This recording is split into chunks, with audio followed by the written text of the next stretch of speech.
యేసుప్రభు గారి కాలంలో కూడా మేరీ మగ్దలిని, యోహన్న, సుసన్న, కుజా భార్య అయిన మరియా వీళ్ళందరూ కూడా ప్రభు యొక్క అవసరాలు తీర్చేవాళ్ళంట, ఉపచారం చేసేవాళ్ళంట ప్రభుకి. అట్లు చేపలు తీసుకొని వెళ్ళి ఆయనకు పెట్టి వాళ్ళు కూడా ఆయనతో పడుకుని వచ్చేవాళ్ళు, విడిచిపెట్టేవాళ్ళు కాదంట.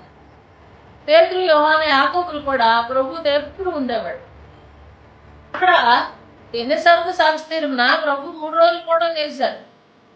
కూటమి అయిపోయినాక పేతురు వచ్చి అన్నాడు, అయ్యా శిష్యులు ఈ ప్రజలందరినీ కూడా పంపించేద్దాం, 3 రోజుల నుంచి ఇక్కడే ఉన్నారు, వాళ్ళు తిన్నేమి అరణ్యంలో ఏం దొరుకుతుంది అని అన్నాడు.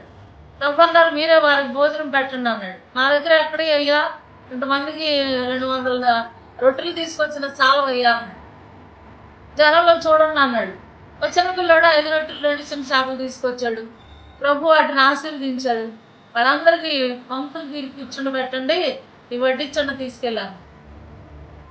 5 రొట్టెలు 2 చిన్న చేపలు ఎంతమంది జనానికి సరిపోతాయా అన్నాడు పేతురు. ప్రభు ఆశీర్వదించి ఇచ్చారు.